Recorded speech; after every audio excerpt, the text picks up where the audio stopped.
सभी को नमस्कार।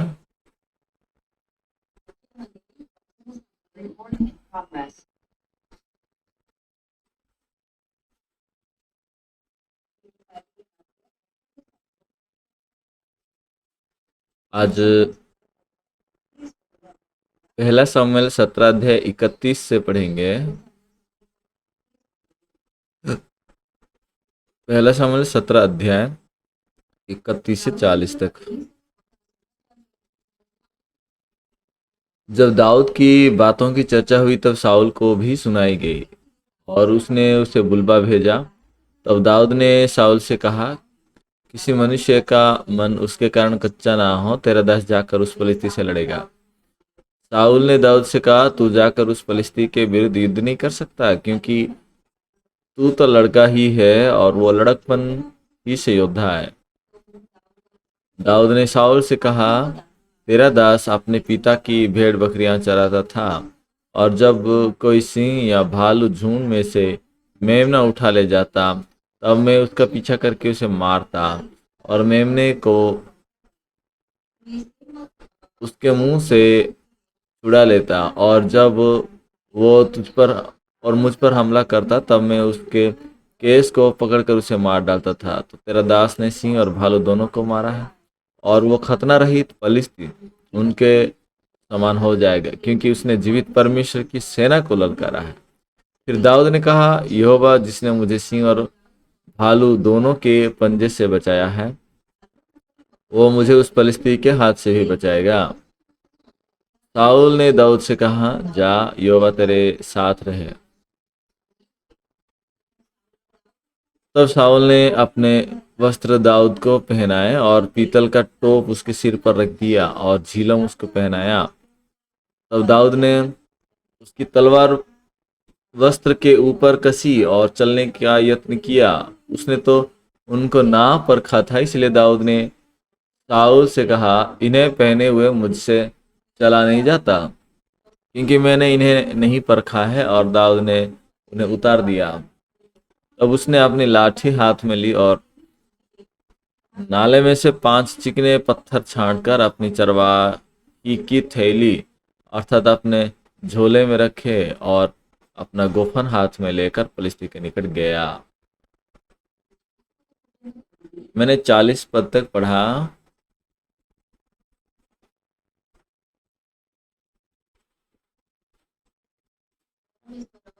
परमेश्वर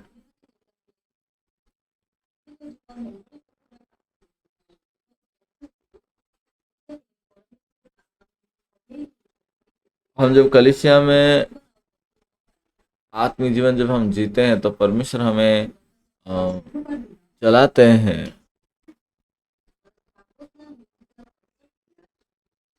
तो बीते शुक्रवार को पाबोदना म्यूजिकल कॉन्सर्ट था।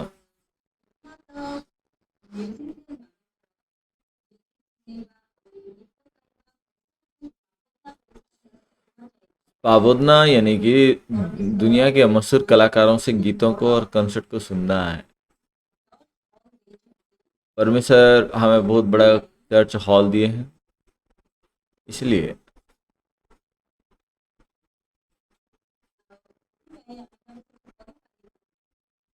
इसलिए हमने वहीं पे ये कार्यक्रम कर पाए।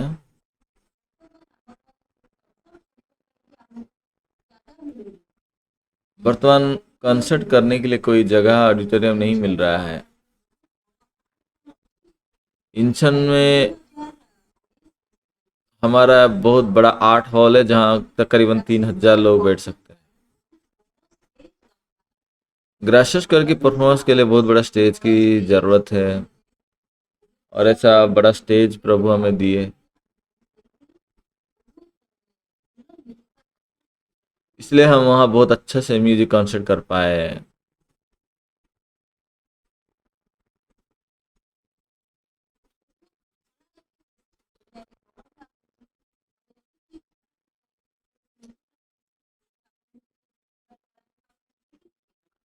तो अभी बहुत गर्म हो रहा है कोरिया में।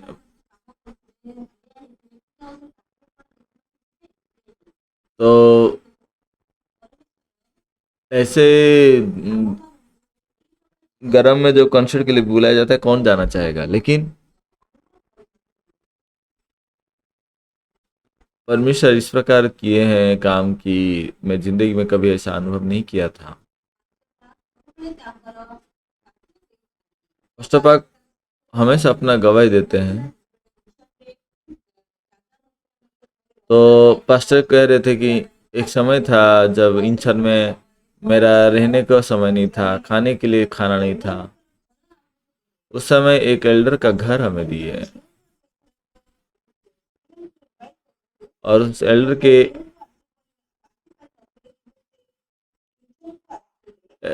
के उसी एल्डर के बेटी को हमने इनवाइट किया था। ओसीएल आ नहीं पाए थे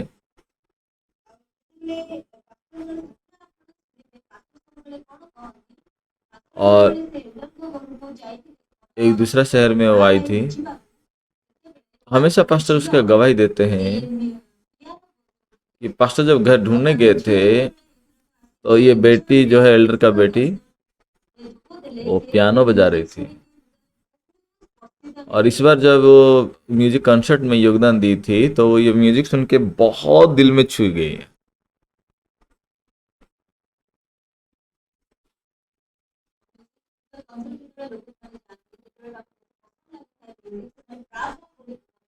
तो लोग म्यूजिक कॉन्सर्ट जाते हैं, जब पसंद आता है तो लोग बोलेंगे ब्रावो।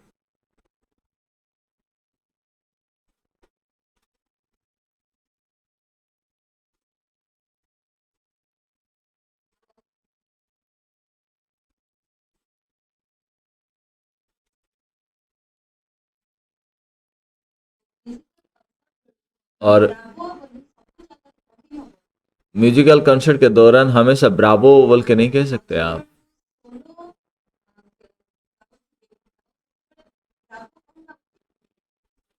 जब कोई सोलो गाते हैं तब ब्रावो कहना उचित नहीं है।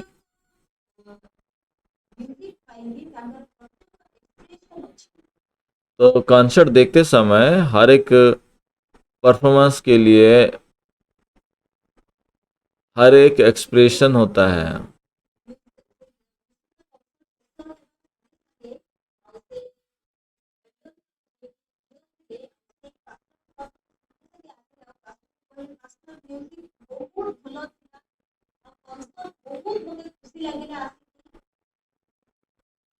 तो ये म्यूजिक कॉन्सर्ट खत्म होते ही वो पास्टर से मिलकर कहती है पास्टर म्यूजिक बहुत अच्छा था, कॉन्सर्ट मुझे बहुत अच्छा लगा।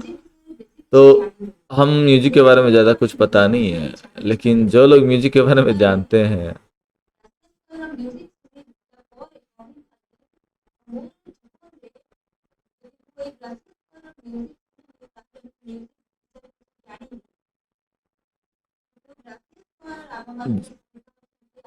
ऐसे जो म्यूजिक जानते हैं वो जब ग्रासियस कर का म्यूजिक सुनते हैं बोलते हैं जब मैं ग्रासियस कर का म्यूजिक सुनता हूँ और मैं तो कुछ म्यूजिक जानता ही नहीं हूँ, ऐसी बातें करते हैं। और ग्रासियस स्क्वायर का म्यूजिक तो बहुत उच्च स्तर का हो गया है।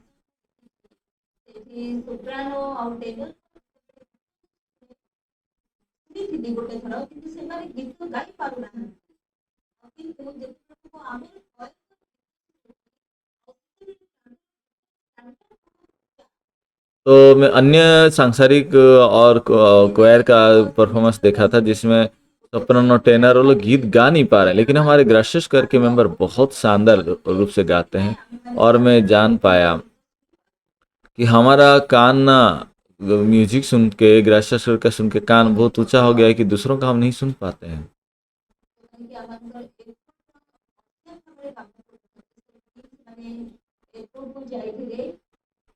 हमारे एयरपोर्ट के असर टीम जो है एयरपोर्ट गए हुए थे।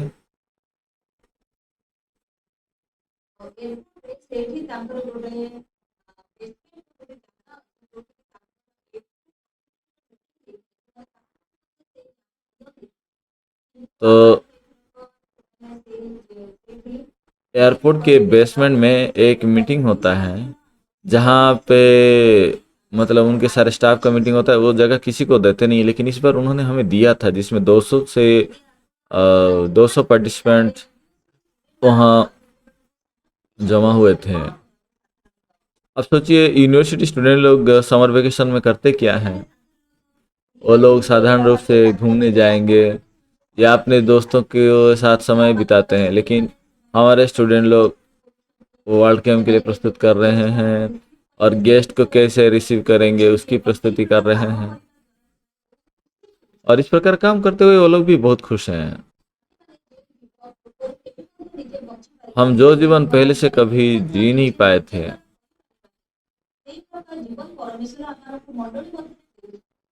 और ऐसा जीवन परमेश्वर हमें कलीसिया के अंदर दिए हैं।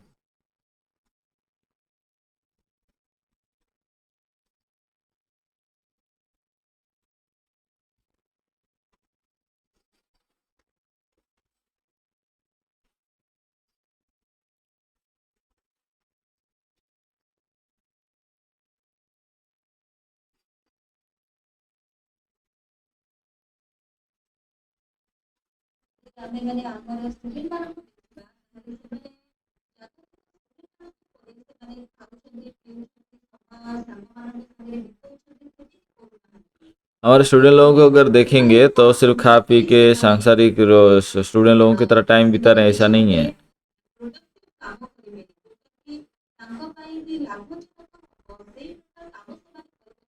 वो जैसे भी प्रोडक्टिव काम करने की कोशिश करते हैं, तकरीबन 2.5 साल के बाद पहली बार करके हम यूनिवर्सिटी के स्टूडेंट लोगों को वॉलंटियर्स के रूप में रिक्रूट किए हैं, और उनमें से बहुत से लोग जो है वॉलंटियर बनने के लिए अप्लाई किए थे।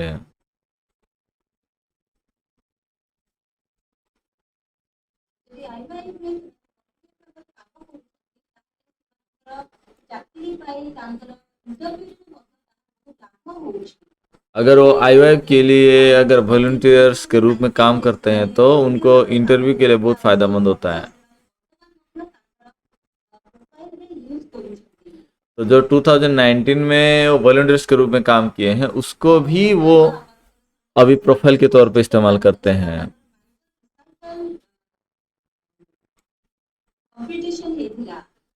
तो बीते समय में संडे स्कूल बच्चों का बाइबल रिसाइटल कंपटीशन हुआ था।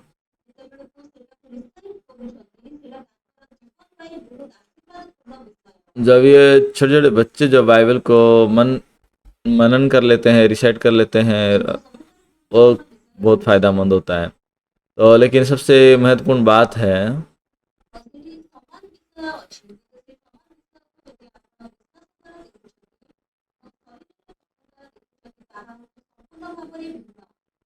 अगर सारे बातों को शरीर की आंखों के द्वारा अगर आप देखते हैं,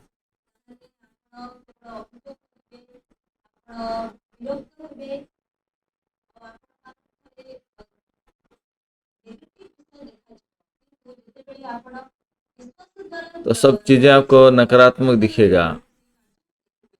लेकिन विश्वास के द्वारा आप अगर परमेश्वर के कामों को अगर आप देखेंगे, आशा मिलेगा, आशीष पाएंगे और विश्वास को सीख पाएंगे।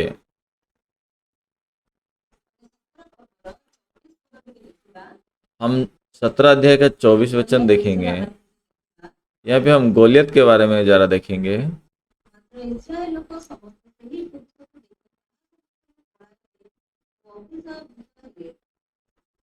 उस पुरुष को देखकर सब इसराइली अत्यंत भय खाकर उसके सामने से भागे। फिर इसराइली पुरुष कहने लगे, क्या तुमने उस पुरुष को देखा है जो चढ़ा आ रहा है? निश्चय वो इसराइलियों को ललकारने को चढ़ाता है, और जो कोई उसे मार डालेगा उसको राजा बहुत धन देगा और अपनी बेटी का विवाह उससे कर देगा और उसके पिता के घराने को इसराइल में स्वतंत्र कर देगा।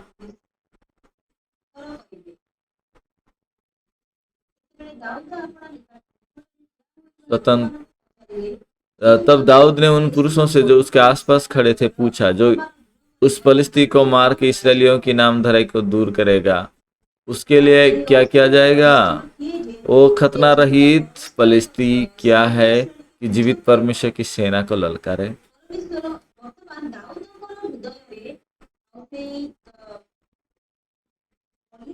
अभी दाऊद के मन में, गोलियत के विरुद्ध में एक मन है, और वो क्या कह रहे हैं। अब एक ऐसा परिस्थिति है जहाँ पे कोई भी गोलियत के सामने नहीं जा पा रहे हैं, सब लोग डरते हैं।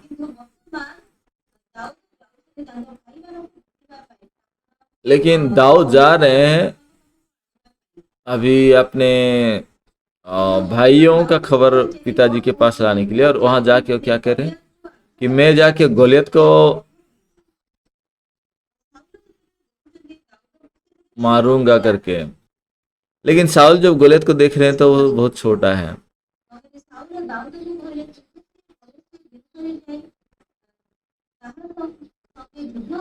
33 में देखते हैं, साउल ने दाऊद से कहा, तू जाकर उस फलिस्ती के विरुद्ध युद्ध नहीं कर सकता, क्योंकि तू तो लड़का ही है और वो लड़कपन ही से योद्धा है।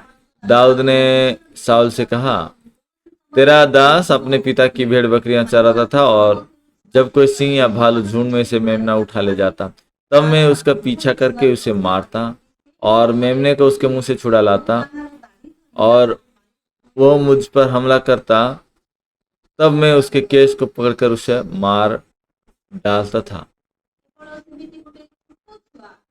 दाऊद एक लड़का ही है, लेकिन ये जब कहता है कि मैं साउल को मारूंगा, ये अपने मन से नहीं कह रहा है। वो ऐसा क्यों कह रहा है? वो गोलियत को घात करने के लिए जो बातें कर रहे हैं, उसका एक खास वजह है। वो वजह है कि मैं बचपन से मेरे पिताजी के मेमनों को मैं चरा रहा हूँ। जब कोई भालू या शेर आके मेमने को ले जाए, तो मैं उसके पीछे दौड़ा दौड़ा कर और उस भालू को बचा था। 35 में तब मैं उसे उसका पीछा करके उसे मारता और मेमने को उसके मुंह से छुड़ा लेता। तो दाऊद अभी इस प्रकार बातें कहता है, तो परमेश्वर अभी तक बचाते आए हैं, उसके बारे में वो कह रहे हैं। क्यों?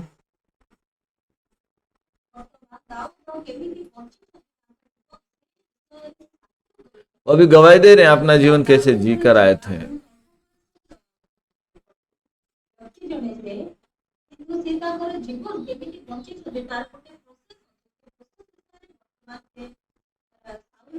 आज तक वो कैसे जीवन जी कर आए हैं, उसका एक प्रोसेस है, वो प्रोसेस के बारे में वो कह रहा है।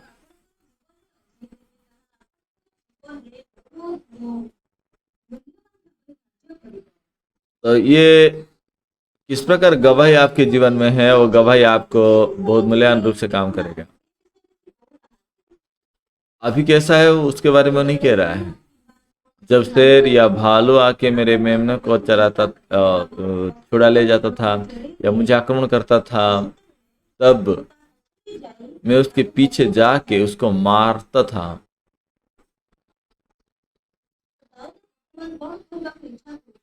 तो दाऊद अभी क्या कहना चाहते हैं? भालू भालू और शेर जो है वो मुझसे भी ज्यादा शक्तिशाली है, मैं उनको हरा नहीं लेता। लेकिन मैं जब विश्वास से ये कदम बढ़ा लेता हूं, तो परमेश्वर मुझे मदद करते हैं।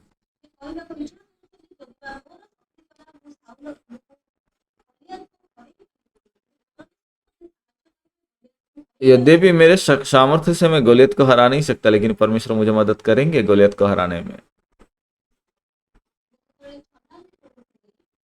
तो मैं जब 96 था,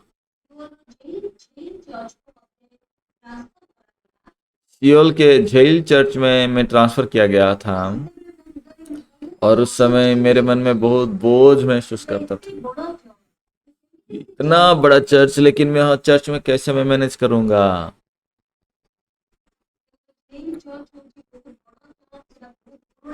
सियोल का झेल चर्च जो है बहुत बड़ा चर्च, पुराना चर्च। यहाँ पे पास्टर पाक एक बार मिनिस्ट्री किए, यहाँ पास्टर पाक मिनिस्ट्री किया करते थे। उस समय बस मुझे 30 साल का हो रहा था। आत्मिक रूप से भी मैं बहुत युवा था, उम्र में भी बहुत कम उम्र का था, और मैं इतना बड़ा कलीसिया का कैसे जिम्मेदारी ले सकता था, मैं सोच भी नहीं सकता था। लेकिन जब भी कोई मुश्किलें परिस्थिति मेरे सामने आती थी, बोझ भरी बातें आती थी, परमेश्वर मुझे मदद किए हैं। कैसे परिस्थिति और वो बोझ को मैं जीत लूं, परमेश्वर ऐसा मदद किए।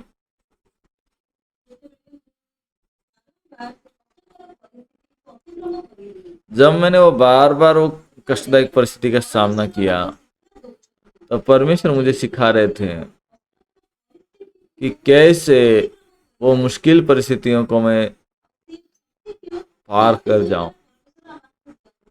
और ये मुश्किल परिस्थितियों को किस बातों के द्वारा प्रभु देते हैं? अपने प्रतिज्ञा के वचनों से देते हैं।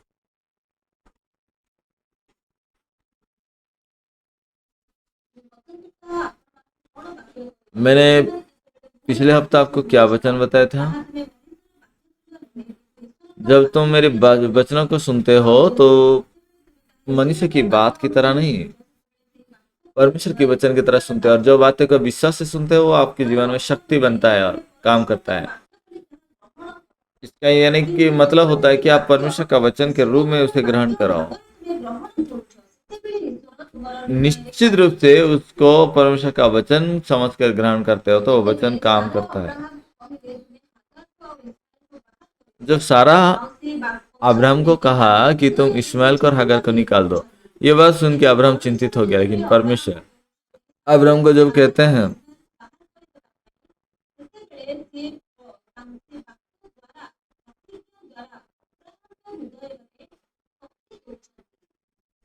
तो उस समय परमेश्वर प्रतिज्ञा के द्वारा अब्राहम के मन में शक्ति देते हैं, और उस प्रतिज्ञा के वचन के द्वारा अब्राहम हगार को और इस्माइल को निकाल देता है। उनको एक एक मशका पानी और रोटी देकर उनको निकाल देता है। परमेश्वर जब कष्टदायक परिस्थिति देते हैं, परमेश्वर जब बोझदायक परिस्थिति देते हैं,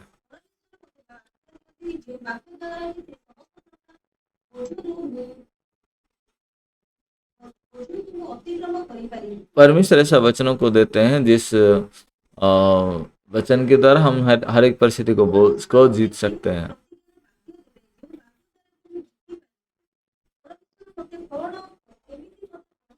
परमेश्वर कैसे वचनों को देंगे और उस वचनों के द्वारा हमें कैसे हर एक मुश्किल परिस्थिति को जीत सकते हैं?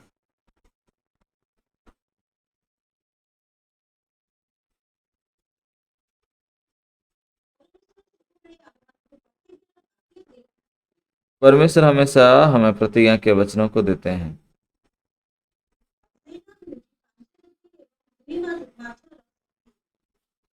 और ये 5 रोटी और 2 मछली का शक्ति है।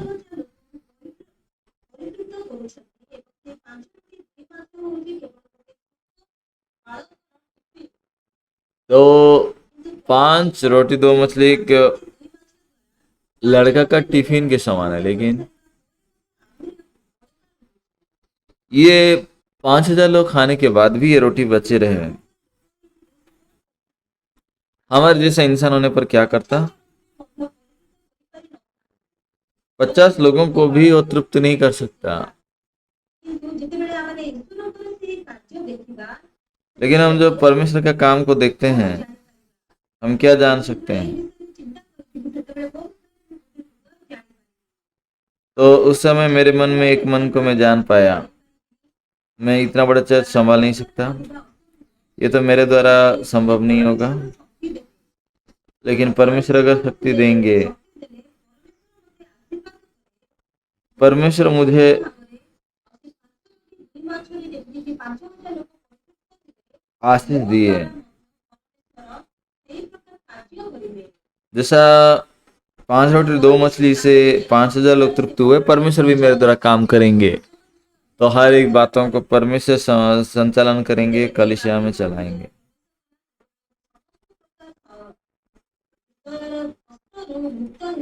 जब ये वचन मेरे मन में प्रवेश किया, मैं हर एक परिस्थिति समस्या से छुटकारा पाया।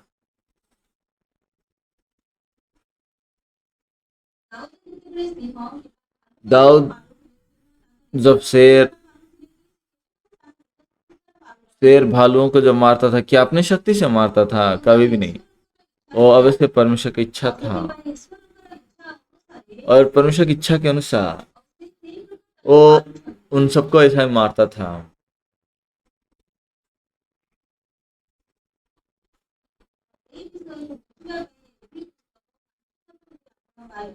तो इन बातों को समझने के लिए इब्रानियों 5 अध्याय जब पढ़ेंगे, क्या लिखा है इब्रानियों 5 अध्याय में?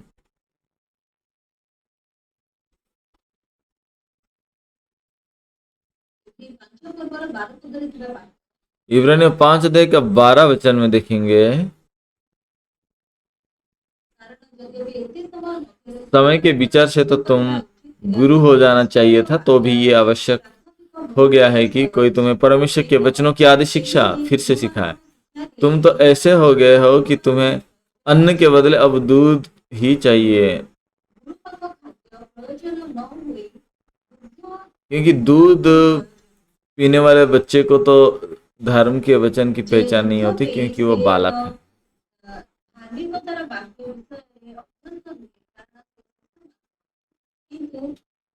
पर अन्न ज्ञानों के लिए है, जिनकी ज्ञानेंद्रियां अभ्यास करते करते भले बुरे में भेद करने में निपुण हो गई हैं।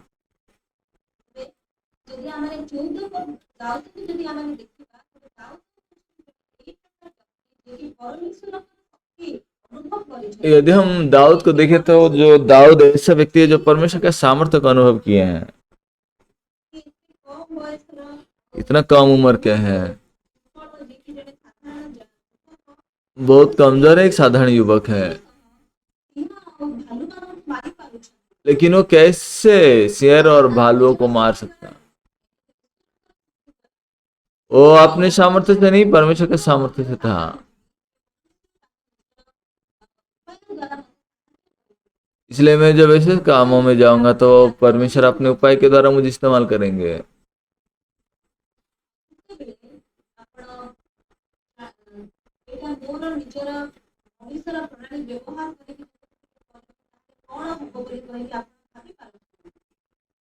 आप कभी कभी सोच सकते हैं ऐसे ऐसे करने फिर क्या होगा।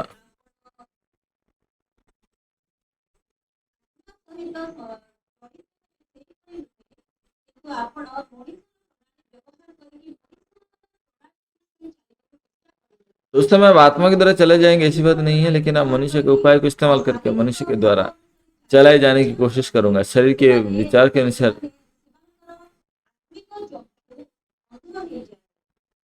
तो उनका आत्मिक आंखें अंधा हो जाता है, इसलिए लिखा है शरीर पर मन लगाना तो मृत्यु है, परंतु आत्मा पर मन लगाना तो जीवन और शांति है।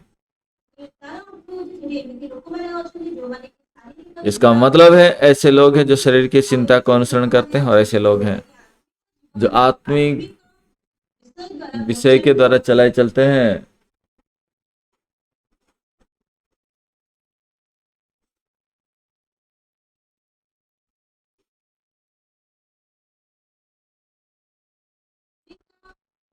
जो लोग आत्मिक भावना के द्वारा चले चलते हैं, वे हमेशा आत्मा के अनुसार चलेंगे।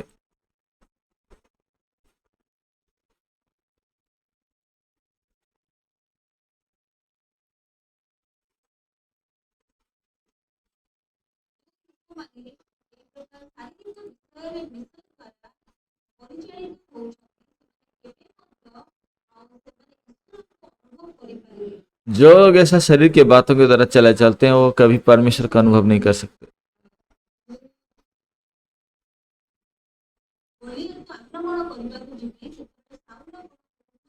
मैं दाऊ दाऊद जब कहते हैं मैं गोलियत का आक्रमण करने जाऊंगा, तो साउल दाऊद को क्या कर रहे हैं? हम पहला सामुएल 17 अध्याय का 38 देखेंगे। तो साउल ने अपने वस्त्र दाऊद को पहनाए और पीतल का टोप उसके सिर पर रख दिया और झिलम उसको पहनाया। तब दाऊद ने उसकी तलवार वस्त्र के ऊपर कसी और चलने के यत्न किया। उसने तो उनको ना परखा था, इसलिए दाऊद ने साउल से कहा, इन्हें पहने हुए मुझसे चला नहीं जाता, क्योंकि मैंने इन्हें नहीं परखा है। और दाऊद ने उन्हें उतार दिया। तो दाऊद एक चरवाहा था ना, इसलिए साधारण वस्त्र पहना हुआ था।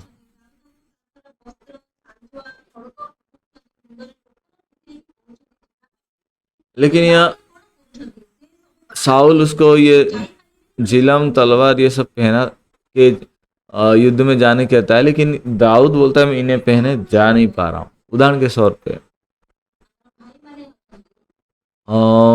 हमारे भाई लोग जो हैं,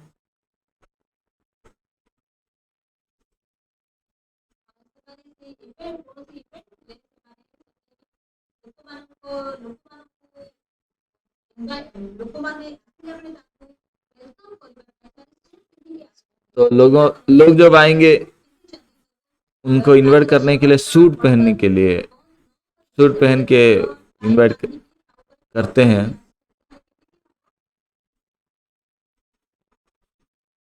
मान के चलिए वो अपने सूट का और बटन नहीं लगा कर आए हैं, तो कैसे होगा?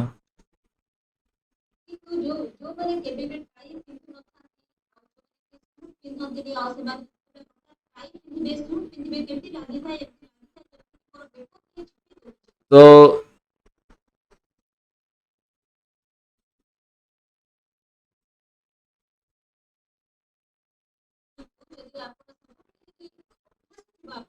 सूट कभी नहीं पहने और टाई कभी नहीं पहने, जब पहनेंगे आपको लगेगा कोई गला दबा रहा है, लेकिन अगर हमेशा अगर उसको पहनते हैं तो आपको लगेगा ये हर दिन का ड्रेस है।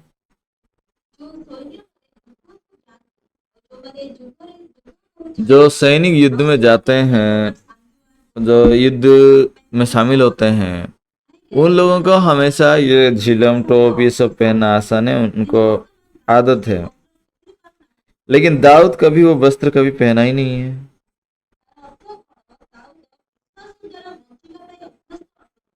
यानी कि दाऊद विश्वास से जीने के लिए उसका आदत है, लेकिन दाऊद विश्वास से कदम बढ़ाने के लिए अभ्यस्त है।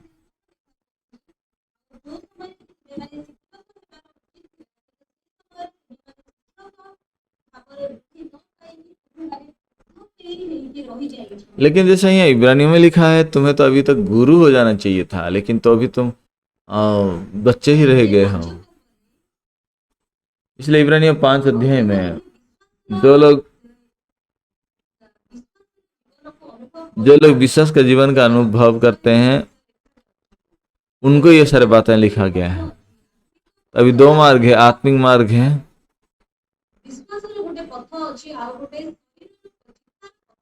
एक विश्वास का मार्ग है और एक सोच का मार्ग है। मैं किसको चुनता हूँ वो महत्वपूर्ण है। इब्रानियों 5 अध्याय अगर जाओगे, तेरा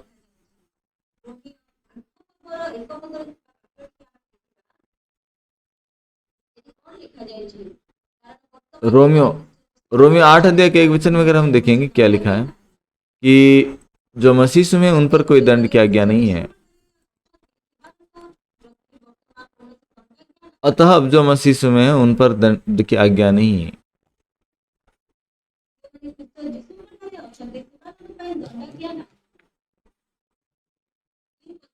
जो मसीह में उन पर कोई दंड की आज्ञा नहीं, 2 वचन में। क्योंकि जीवन की आत्मा की व्यवस्था ने मसीह में मुझे पाप की और मृत्यु की व्यवस्था से स्वतंत्र कर दिया है। क्योंकि जो काम व्यवस्था शरीर के कारण दुर्बल होकर ना कर सकी, उसको परमेश्वर ने किया, अर्थात अपने ही पुत्र को पाप में शरीर की समानता में और पाप बलि होने के लिए भेजकर शरीर में पाप पर दंड की आज्ञा दी। इसलिए कि व्यवस्था के विधि हम में जो शरीर के अनुसार नहीं वरन आत्मा के अनुसार चलते हैं, पूरी की जाए। क्योंकि जो शरीर पर मन लगाते हैं, क्योंकि जो शारीरिक व्यक्ति शरीर की बातों पर मन लगाते हैं, परंतु आध्यात्मिक व्यक्ति आत्मा की बातों पर मन लगाते हैं। शरीर पर मन लगाना तो मृत्यु है, परंतु आत्मा पर मन लगाना जीवन और शांति है। यहां पर अगर हम देखेंगे,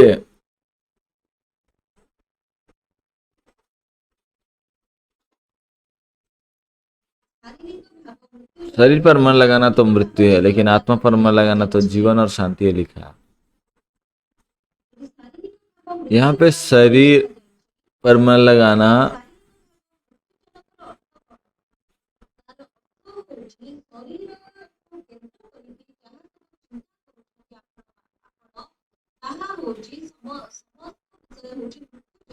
तो यानी कि आप शरीर को केंद्र करके जो कुछ भी सोच रहे हैं वो मृत्यु की बातें हैं, लेकिन आत्मा को केंद्र करके जो सोचते हैं वो जीवन है, उसमें आत्मा है। यानी कि कुछ बातें हैं जो आत्मा के विषय में आप सोचेंगे, कुछ बातें हैं जो आप शरीर के अनुसार सोचते हैं। तो शरीर के अनुसार सोचने की बात वहां भी है और आत्मा की सोचने की बात भी वहां है। लेकिन शरीर की बातों को लेकर अपने आप को आप तोड़ेंगे तो आप देख सकते हैं कि आप शरीर के अनुसार देखेंगे तो हम पापी हैं, लेकिन प्रभु यीशु ने जो किए हैं काम उसके द्वारा हम धर्मी हैं। तो पाप का मजदूरी मृत्यु लिखा हुआ है, तो शरीर पर मन लगाना मृत्यु है। इसका मतलब क्या है?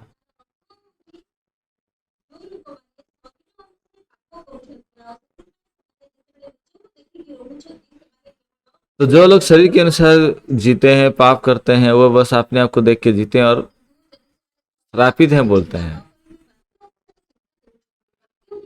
अगर वो लोग शरीर को ना देखते हुए बांस को दे लगते तो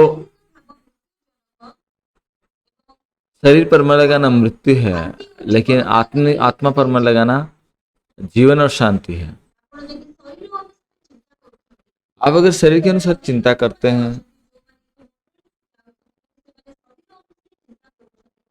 तो ऐसे तो अनेक लोग हैं जो कलीसिया जाते हैं और शरीर के अनुसार चिंता करते हैं। ऐसे लोग केवल मृत्यु का ही सामना करेंगे। तो फिर कौन सा बात सही है? वचन के अनुसार सोचना सही है ना?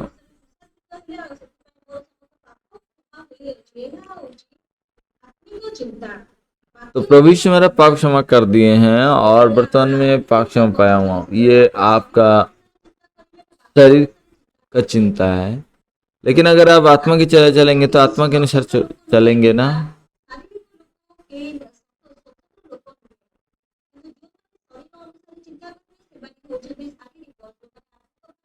तो जो शरीर के अनुसार सोचता है वो शारीरिक व्यक्ति हो गया, जो आत्मा की बातों पर सोचता है वो आत्मा की बात हो गई।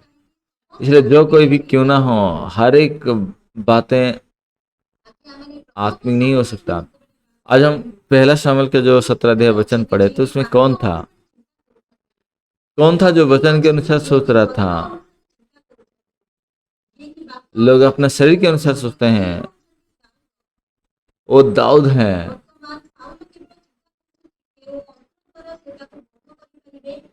तो वर्तमान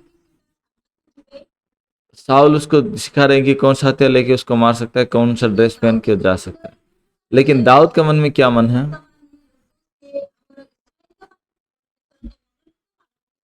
अभी ये तो इजराइल लोगों को, परमेश्वर के चुने हुए लोगों का अपमान कर रहा है। अवश्य परमेश्वर उसे घात करेंगे, परमेश्वर से बद्ध करेंगे। इसलिए दाऊद का मन में यह मन था कि मैं परमेश्वर का मदद अवश्य पाऊंगा।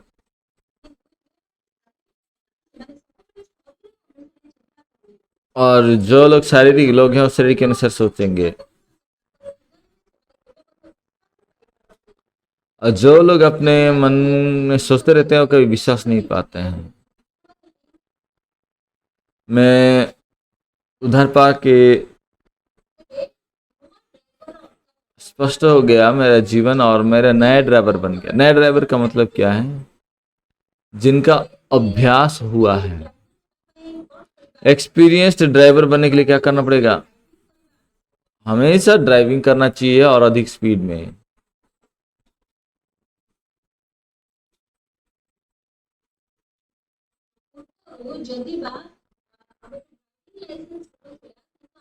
पहले ड्राइविंग लाइसेंस जब हमें मिलता था फिर भी हम ड्राइविंग नहीं कर पाते थे, क्योंकि कष्टदायक भी था और औरतें भी हिया बांधे।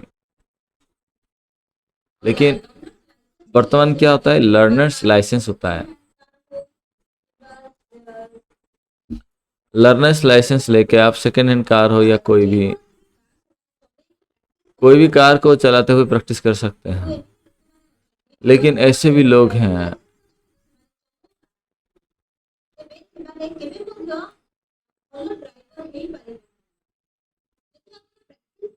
तो प्रैक्टिस अगर नहीं करेंगे तो आप अच्छा ड्राइवर नहीं बन सकते।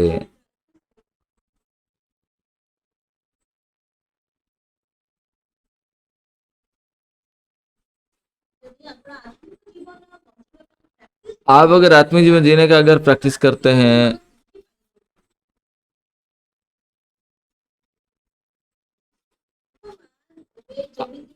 नहीं तो आप कभी आत्मिक जीवन सीख नहीं पाएंगे। और वर्तमान के परिस्थिति के समय में दाऊद को वहां रहना उचित नहीं था।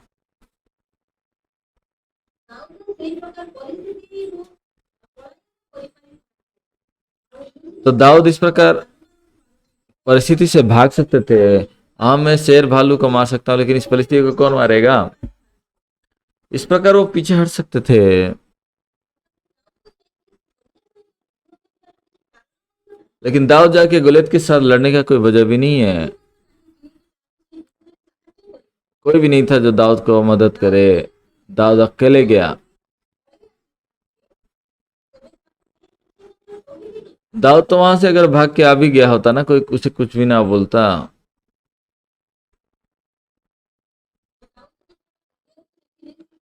दाऊद जब गोलियत को देखा, क्या सोचा हो? मैं कोई योद्धा भी नहीं हूँ, फिर भी मैं किसानी भी नहीं हूँ, तो क्यों उसके साथ लड़ने जाऊंगा?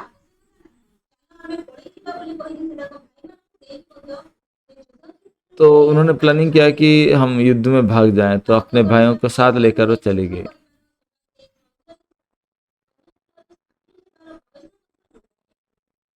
तो दाऊद की ये उम्र नहीं था कि वो सेना में भर्ती हो।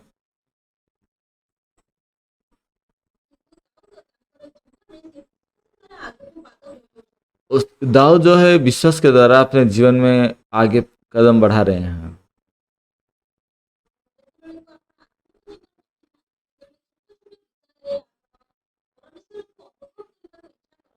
तो जब आप आत्मिक जीवन जीते हैं, छोटी छोटी बातों में आप परमेश्वर का अनुभव करना नहीं चाहते हैं। आपका जीव जो है बहुत थक जाता है।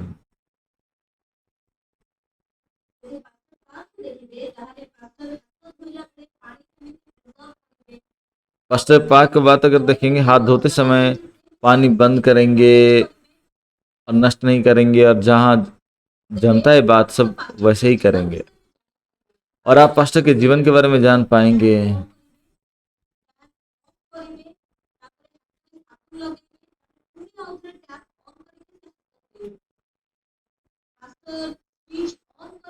तो पास्टर स्विच ऑन करने का और ऑफ करने का जो चीजें हैं, तो उसके बारे में सोच के कैसे कंट्रोल किया जा सकता है, उसके बारे में वो सीख के सिखाते हैं।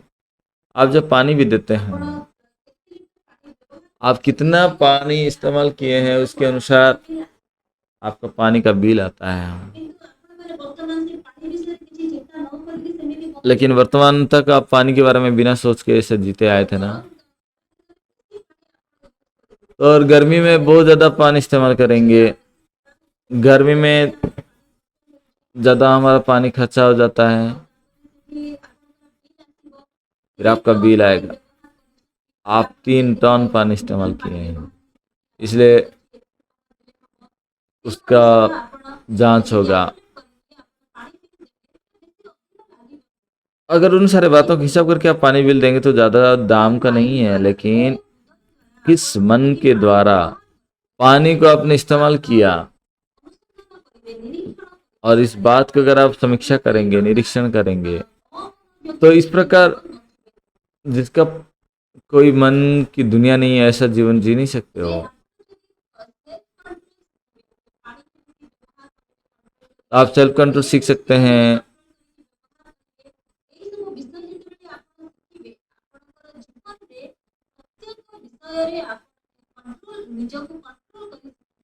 तो इस प्रकार हो कि आप अपने जीवन में हर एक पहलू में अपने आप को कंट्रोल करना सीख पाएंगे। पास्टर को अगर देखेंगे, पास्टर भी अपने जीवन का हर एक पल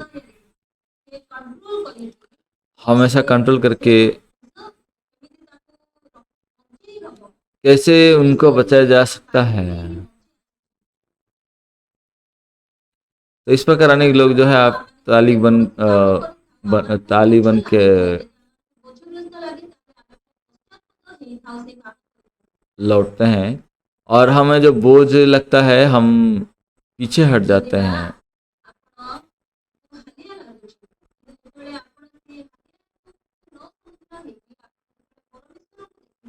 भले ही आपको थकान लगता है, लेकिन आप जब उस थकान को नहीं देखकर अगर परमेश्वर को देखेंगे,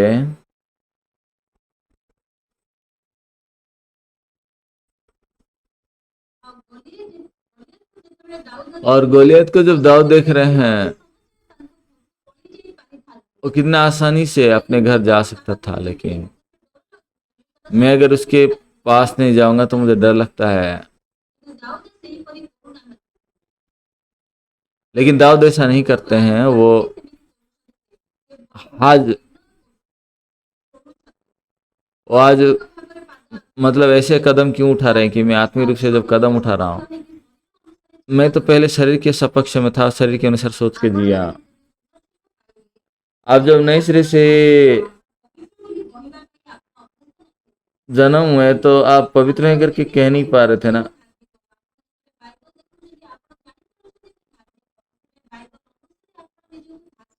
लेकिन आप लोग जब बाइबल को देखने लगे, आप बोल पाए ना मैं धर्मी हूँ, तो बाइबल के अनुसार बोल सकते हैं। लेकिन शरीर के अनुसार सोचेंगे तो क्या बोलेंगे, मैं तो इतना पाप किया हूँ, कैसे मैं धर्मी, ऐसा बोल सकते हैं। लेकिन आप जब वचन के अनुसार सोचते हैं, ये वचन जो है आपका शरीर का हर एक सोच को जीत लेगा।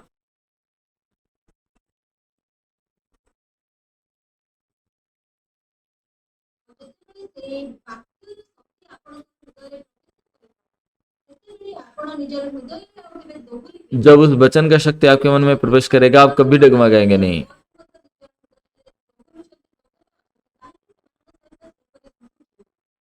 तो यहाँ पे लोग क्यों इतना डरे हुए हैं, अंधकार में क्यों हैं? क्योंकि ये वचन के पक्ष में खड़ा होना नहीं चाहते हैं। लेकिन आप नए सिरे से जन्म जन्म होने के बाद आपके मन में जो उधर का विश्वास दिए हैं, तो ये बात हमें कभी भी डगमगाना नहीं देता है। तो ये हमारा सिर्फ मन की बात नहीं है, जीवन को भी देखेंगे तो हानि कष्टदायक परिस्थिति के सामना करते हैं। इसलिए हम आत्मा के रूप से सोचते हैं, एक शारीरिक व्यक्ति के तौर पे नहीं। अगर हम दाऊद को देखें तो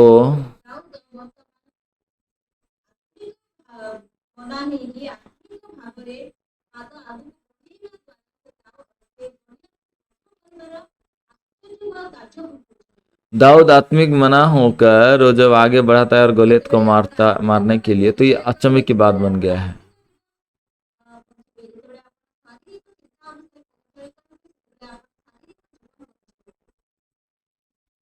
तो आप आत्मा के अनुसार मन लगाएंगे तो आत्मा की जीवन जिएंगे, शरीर पे मन लगाएंगे तो शरीर के अनुसार जिएंगे।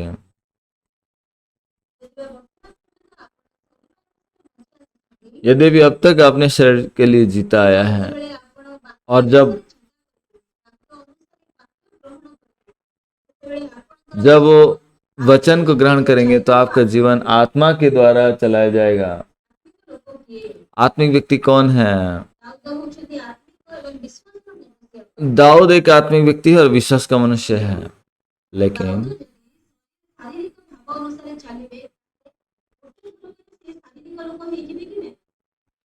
तो आप आत्मा की तरह जब चलेंगे, क्या आप एक बार भी शरीर की व्यक्ति बन जाएंगे? क्या नहीं है। लेकिन साउल का अगर बात को अगर मान ले तो आप उस बात को अगर ग्रहण कर लेंगे, आप साउल के जैसा बनेंगे। तो आत्मिक व्यक्ति और शारीरिक व्यक्ति कुछ अच्छे किस्म के हैं, ऐसा नहीं है। लेकिन आप किसके द्वारा चलाए चल रहे हैं? दाऊद विश्वास का मनुष्य था, लेकिन जब वो शरीर का अनुसरण करता है तो संपूर्ण शारीरिक हो गया। पहला सामुएल 27 अध्याय का एक वचन हम देखेंगे।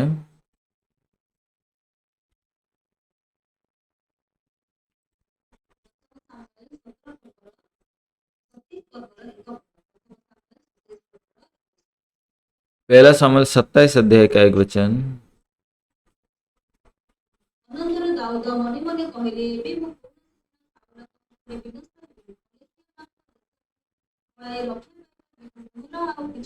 तब दाऊद सोचने लगा, अब मैं किसी न किसी दिन शाऊल के हाथ से नष्ट हो जाऊंगा।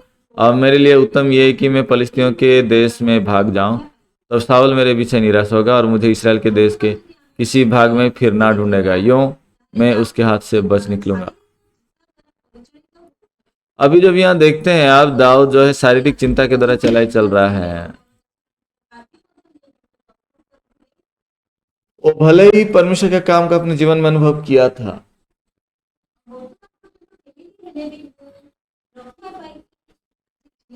मैं अभी तक तो जैसे तैसे मैं उधर पाके आया हूँ,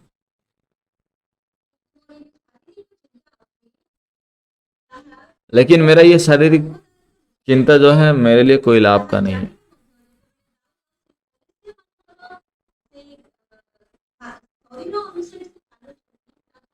इन सब बातों को जानते हुए भी जब फिलिस्तियों के शरीर के ऊपर चल रहा है,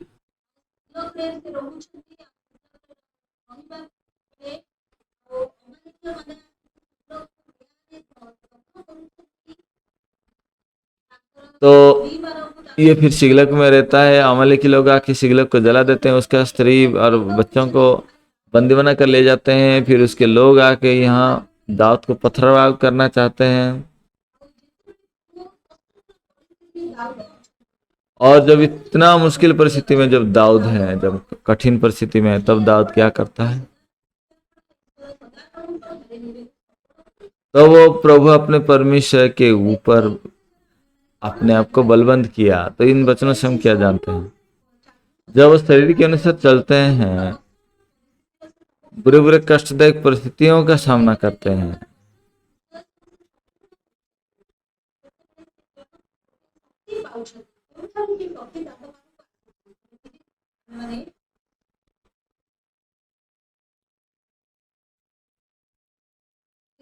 इसलिए हम 30 अध्याय देखें। पहले शमूएल 30 अध्याय का 7 वचन क्या लिखा है? तब दाऊद ने अहीमेलेक के पुत्र अबियातार याजक से कहा, एपोद को मेरे पास ला। तब अबियातार एपोद को दाऊद के पास ले आया।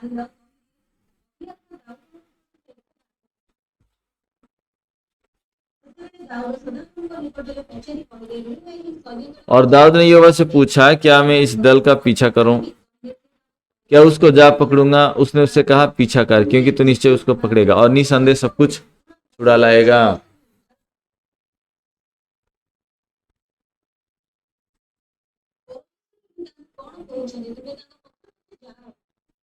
परमेश्वर क्या कह रहे हैं कि तुम उनके पीछे पीछे जाओ, उनको तुम पकड़ लोगे, उनको छुड़ा लोगे।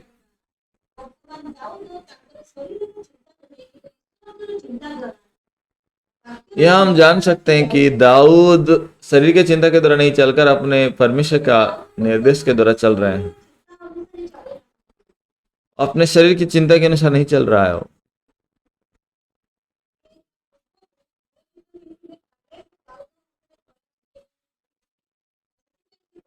पहले वो कितना डरे हुए थे, अगर मैं पकड़ा जाऊंगा तो मारा जाऊंगा।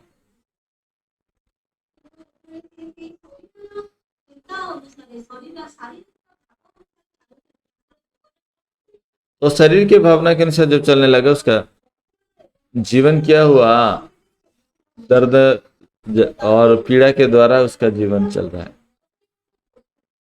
लेकिन जो मन मन फिरा म- मन फिरा के परमेश्वर के निकट जाता है और अपने मन में बहुत उत्कंठित हैं, सारे बातों को खो दिए हैं, बस स्त्री और बच्चे भी बंदी बना लिए गए हैं, उस समय प्रभु के प्रति मन लौटाकर परमेश्वर को पूछते हैं।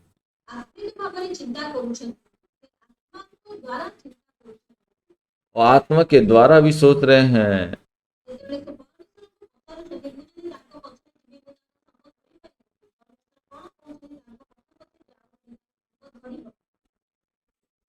तो आप लोग देखे होंगे, परमेश्वर ने दाऊद को कहा कि तुम जाओ, उनका संग पकड़ लो।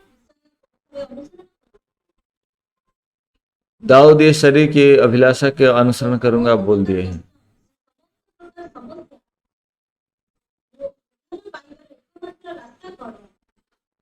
तो हमारे जीवन में उद्धार पाने के एकमात्र मार्ग क्या है? वह है शरीर की बातों में मन नहीं लगाकर आत्मिक बातों में।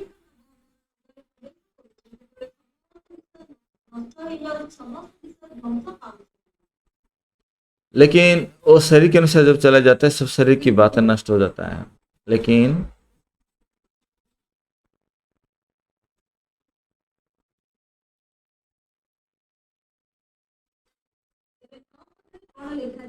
नौ वचन में क्या लिखा है?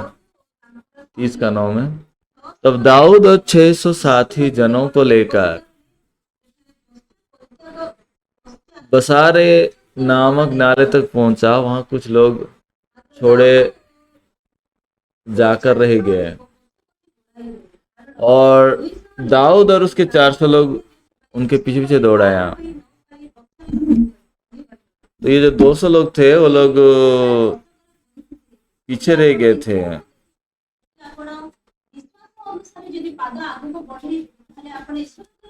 आप अगर विश्वास के अनुसार अगर कदम नहीं बढ़ाएंगे तो परमेश्वर के काम नहीं देख सकते। और जब आप बोलेंगे ये कैसे होगा, तो लोग बोलेंगे कि हम कैसे उनको दौड़ाएंगे, हम थक गए हैं। अगर अपने शरीर को देख के अगर आप पीछे रह जाएंगे तो हमेशा बस अपना मृत्यु को देखेंगे।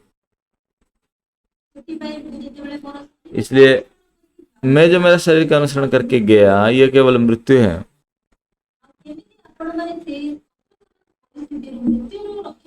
तो फिर आप वो कष्टदायक परिस्थिति और मृत्यु से कैसे बचाए जाएंगे? आप जब आत्मिक अनुसार सोचेंगे और जिएंगे। यह मैं कैसे करूं? ये बात कैसे समाधान करूं?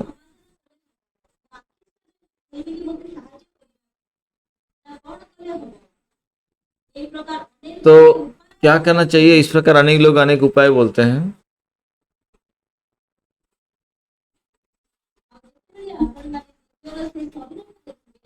लेकिन आप जब अपने शरीर को देखेंगे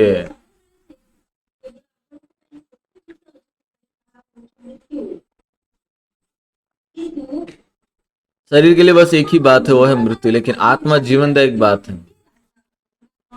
और आत्मा और जीवन के मार्ग में चलने के लिए एक ही रास्ता है, वो है आत्मा का मार्ग। और ये आत्मा जो है जीवन और शांतिदायक है।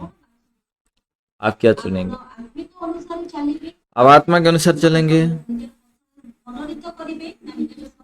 या अपने शरीर के अनुसार अपना मार्ग और जीवन को चुनेंगे?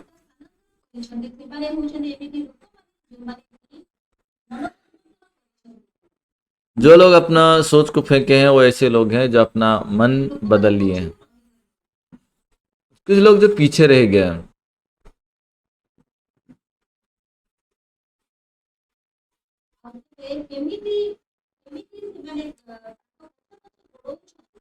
कैसे ये लोग पीछे पीछे दौड़ाते हैं?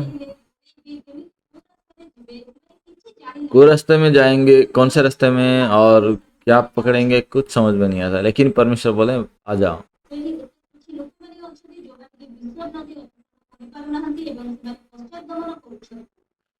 तो ऐसे जो लोग हैं वो दाऊद के पीछे गए जिनका पास कोई आशा नहीं था। लेकिन अमलेकी लोग कहाँ गए हैं? अमलेकी लोग एक मिस्री युवक को ऐसे फेंक दिए थे और उसको दाऊद मिला सड़क के किनारे। उनको उनको लगा था कि ये मिस्री युवा है इसलिए अमलेकियों के साथ इनका कोई संबंध नहीं है। लेकिन बाद में कहता है मैं और मेरे व्यक्ति मिलके हम अमालेकियों को फूंक दिया है आग में।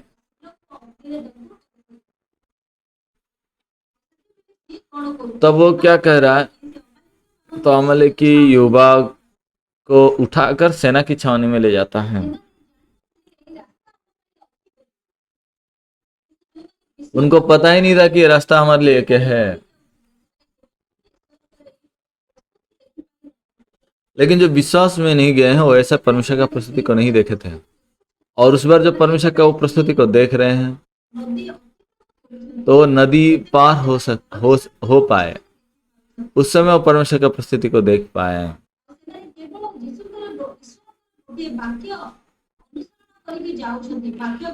वो परमेश्वर का एक वचन का अनुसरण करके चल रहे हैं।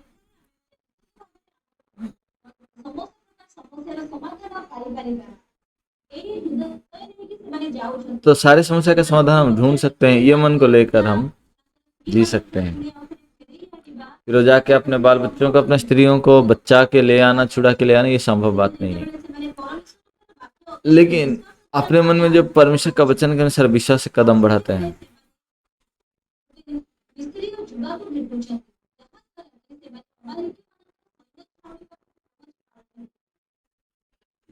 तो इस प्रकार हो गया, अमलेकियों की सेना की छावनी तक वो पहुंच गए।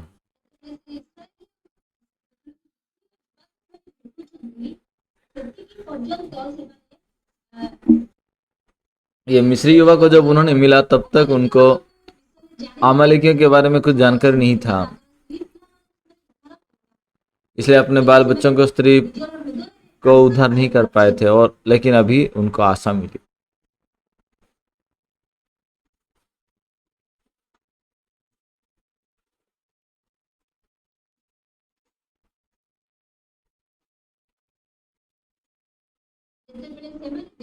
तो जब वो देख रहे हैं कि ये कोई बड़ी बात जैसा नहीं दिख रहा है,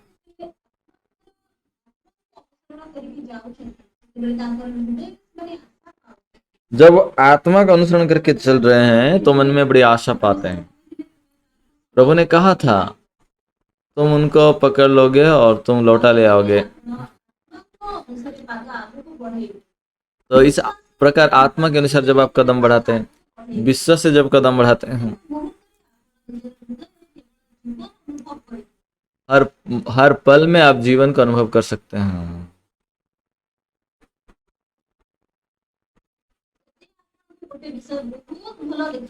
अगर आपको कोई बात बहुत अच्छा लगता है, लेकिन वो अगर वचन के अनुसार नहीं है, तो सिर्फ उसमें मृत्यु है।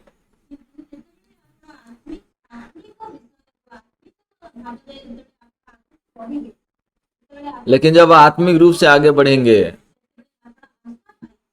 आपको आशा मिलेगा।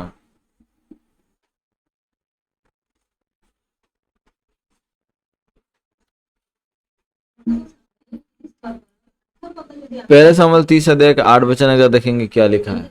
और दाऊद ने योआब से पूछा, क्या मैं इस दल का पीछा करूं, क्या उसको जा पकड़ूंगा? उसने उससे कहा, पीछा कर, क्योंकि तू निश्चय उसको पकड़ेगा और निसंदेह सब कुछ छुड़ा लाएगा। 27 में दाऊद क्या सोचता है? 27 अध्याय में दाऊद सोचता है कि एक दिन तो मैं साउल के हाथ पकड़ा जाऊंगा, डरता है। लेकिन अभी मुझे अगर पास्टर पूछेंगे कुछ अनाप शनाप, हो सकता है मुझे पता नहीं है, तो हम नहीं जान पाएंगे। लेकिन परमेश्वर ने कहा है कि मैं यहोवा परमेश्वर तुम्हारे संग हूं, मैं तुम्हें बचाऊंगा। और दाऊद अगर उसी समय भी ऐसा पूछे होते तो मन में शांति होता, विश्राम होता।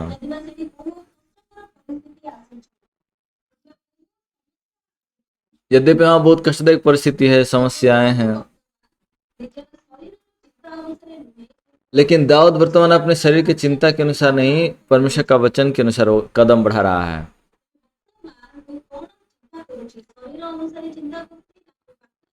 लेकिन मैं ये क्या सोच रहा हूँ, शरीर के अनुसार या वचन के अनुसार?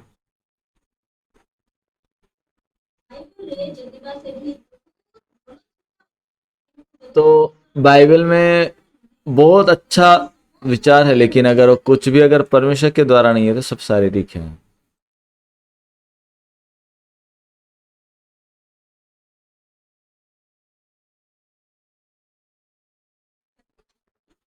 तो परमेश्वर पतरस को क्या शिक्षा दिए थे?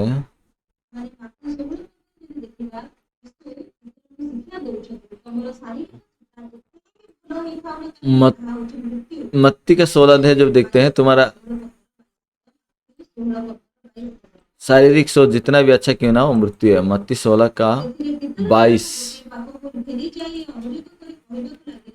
इस पर पतरस ने उसे अलग ले जाकर झिड़कने लगा, हे प्रभु परमेश्वर ना करे, तेरे साथ ऐसा कभी ना होगा।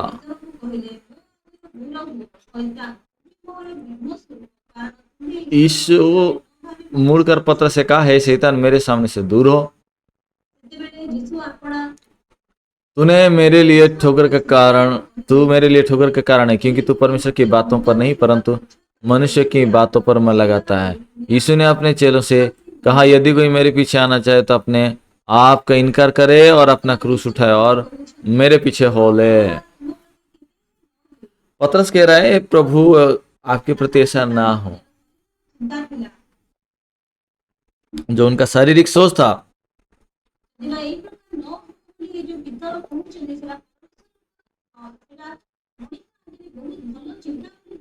यद्यपि परमेश्वर जब ये बातें कह रहे हैं तो मनुष्य के सामने बहुत अच्छा चिंता जैसा दिख सकता है, लेकिन शरीर पर मन लगाना तो मृत्यु है, बाइबल शिक्षा देता है।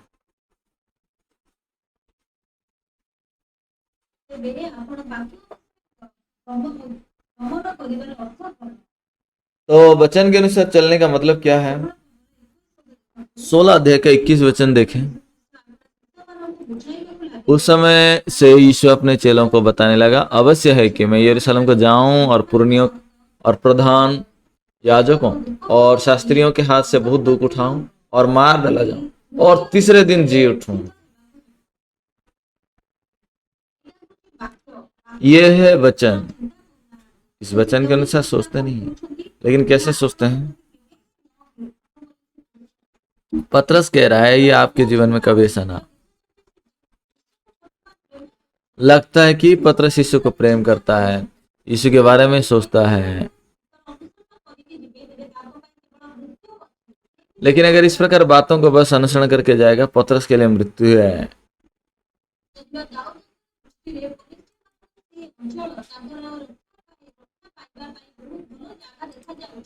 अगर भी दाऊद के दृष्टि में पलिस्तीन नगर रहने के लिए बहुत सुरक्षित लग रहा है, लेकिन वहां परमिशन नहीं, इसलिए वहां से जब निकल कर वो आया तब से तो बस वहां जीवन और शांति ही है। आप कौन सा बातों को अनुसरण करते हैं?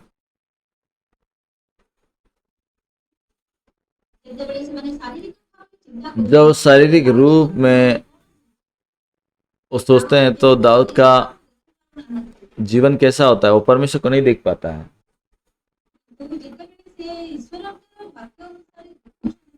लेकिन जब वो परमेश्वर का वचन के अनुसार अपने आप को देखता है, मन में वो शांति पाता है।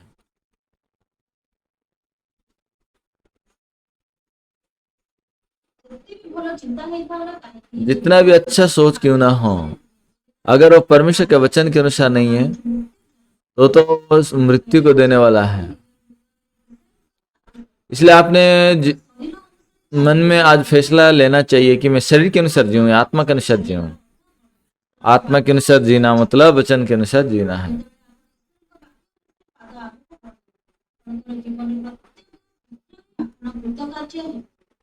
और जब विश्वास से हर एक कदम बढ़ाएंगे, हर एक कदम में आप सफलता पाएंगे और परमेश्वर आपको मदद करेंगे।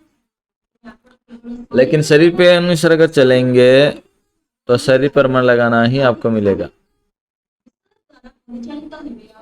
आप शरीर के बातों के द्वारा चलाए जाएंगे और शरीर के बातों का मतलब है मृत्यु देने का।